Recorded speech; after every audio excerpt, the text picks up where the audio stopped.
Radhe Radhe. Today is Saturday, 17th February 2024. Here we are for this recap video of today's Bhagavad Gita study session, where we are continuing to progress through chapter 8. Along with me, here is Mummy. Radhe Radhe. As we bring up the screen, you're going to see we, of course, covered a couple of verses. So chapter 8, verses 14 and 15, after a recap quiz to review last time's content, which was only chapter 8, verse 13.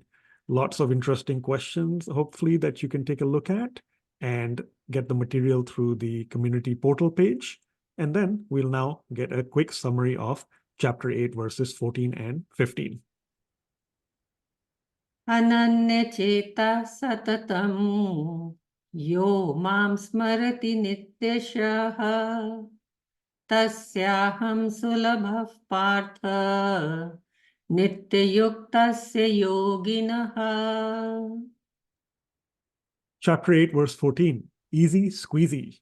We are learning here from Sri Krishna in the translation that yogis who are constantly thinking of him, constantly absorbed in him, and think of him with exclusive devotion, those are the ones who can actually then easily attain Sri Krishna. As Swamiji points out, we mentioned in class, very interesting that this is the only verse in the Bhagavad Gita where Sri Krishna says that he is easy to attain. And of course, that's an important highlight to mention because he's saying he's easy to attain, but it's not a shortcut because it takes a lot of effort. In fact, we have to think of him through names, forms, virtues, abodes, pastimes, saints, all the time, and with exclusive devotion, no deviation of the mind, single-pointed focus, as we saw in chapter 2, and it has to be constant absorption in him. So that is what makes it very, very difficult. But we'll see as the verses and the chapters progress, we will get more and more reminders of this, the concept of exclusive devotion and surrender. Swamiji has given us a preview of chapter 9, verse 22, chapter 18, verse 62, and chapter 18, verse 66. We'll see all those as time progresses. From the Bhagavatam, from the Ramayana, Narad Bhakti Darshan, lots of references Swamiji has provided, all going to the same place. That place being, of course, to attain God. And God, of course, as we'll see in the next verse, the highest perfection. And the way to do that, of course, is through this exclusive devotion and constant absorption. If we can do that, then our heart, our minds, our antakaran can get purified like the all-pure God. And the analogy to remember, maybe two. One is, as Swamiji says, if we take a cloth, you clean it with soap, that's great. But if we keep throwing dirt on it, which is like us in this material world, getting distracted by focusing on worldly objects, then that spiritual progress, that cleansing cannot happen. Similarly, as we showed in class as well, the flyer for all of you, easy squeezy, which is your holy, H-O-L-E-Y, object of choice. You have the sieve on the right, probably filters a lot of things out, and you have the sponge, which hopefully absorbs everything. Get inspiration from the object of your choice, hopefully the sponge constantly absorbing all that divinity around us. Next up, we have chapter 8, verse 15. Mam upetya punarjanma dukkhalayam ashashvatam napnuvanti mahatmanaha sansiddhim paramam gataha. So chapter 8, verse 15, misery no more. Indeed, we do seek that, and the way we can get out of, the misery we have, Sri Krishna says that once we attain him, then souls are no longer subject to birth in this material world, which is transient, it's temporary, and of course, full of suffering. And the reason is because we have attained God, who is, as Sri Krishna says, the highest perfection. Commentary is overall fairly self-explanatory. We talked about this cycle of birth and death and getting away from it, that wheel or that chakki of life and death. And that's only going to happen through the grace of God. We seek to attain God, we seek that highest perfection and God realization, but it's going to come not only from our sadhana and efforts, it'll eventually come through the grace of God, getting his divine bliss, divine knowledge, divine love, all that grace is what is going to take us to that abode of God. Once we get to that abode of God, we are away from what Swamiji often calls as this world is that prison or the prison house, or positively, as he says in the commentary, the reformatory for souls. Reformatory because we're given this opportunity to recognize where our focus should be. And we, learn that if we can focus on God and we seek to attain that highest perfection, develop and grow that love for God, then instead of our backs towards God, we can have our face, we can face God and get to the abode of God and get away from this material world. Swamiji also talks about this stimulus and response thing, the importance of pain, the example of the hand or finger being burnt. That pain here we have in this material world, this misery, this suffering, is what helps us make a choice. We have free will, so if we make a choice to love God, we can progress in the direction of seeking and attaining God. Couple of English words we covered in class, important to learn idiosyncrasies. So we saw that personal outlook, temperament, or behavior. Swamiji has mentioned that. And infirmities. Infirmity, old age, weakness, frailty, feebleness, disease. Something to add to your English dictionary. And speaking of dictionary, next then, of course, mummy, Sanskrit words and other takeaways from these verses.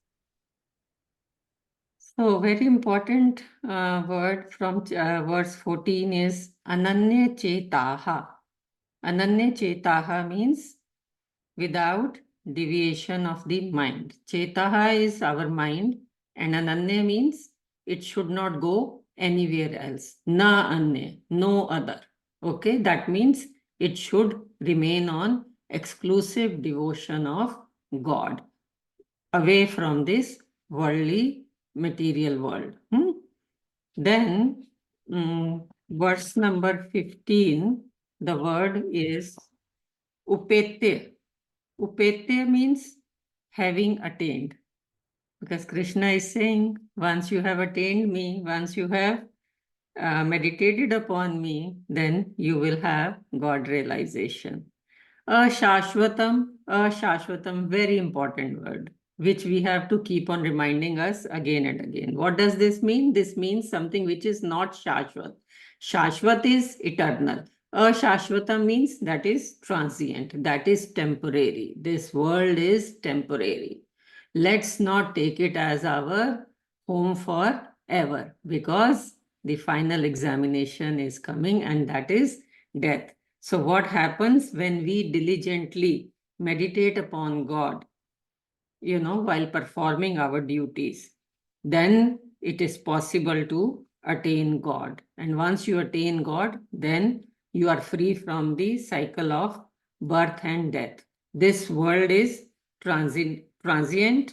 There is no permanence here. Okay? This is dukhalaya. Dukhalaya means it is full of miseries. It is an abode of sorrow. So our constant quest is for happiness. Happiness through impermanence? No, no, no, no, no. We can't get happiness through this transient world. It is like holding on to a bubble, which is going to get burst very soon. So we have to learn to attach our mind to God, the absolute truth. And then there are high chances of attaining God realization. Once we decide that our goal is to attain God, then slowly we try to develop this passion, vairagya, towards this world.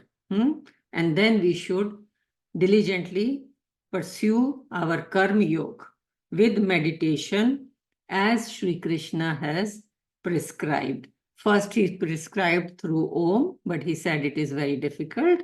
And then he says that easier way is to do meditation on Roop Dhyan, that is forms of God, Roop Lila Gun Dham.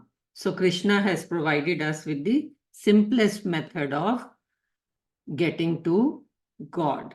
No special technique. It is only the focus of mind on God. Okay? Ananya.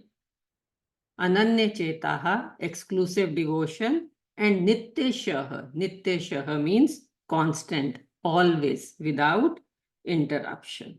So these are the short formulas given to us by Shri Krishna in Bhagavad Gita, and he has given us the example of different verses.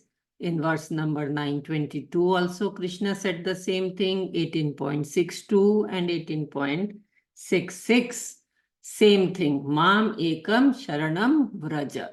Only with Sharanagati, with surrender to God, with bhakti to God, that is when we will be graced with God realization. So over to you, Gagan.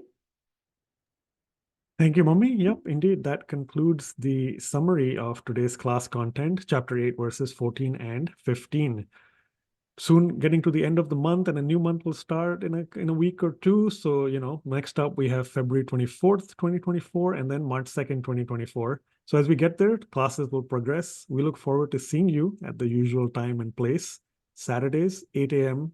Central Time in the US, 7:30 p.m. in India. Thank you so much. Radhe Radhe. Radhe Radhe.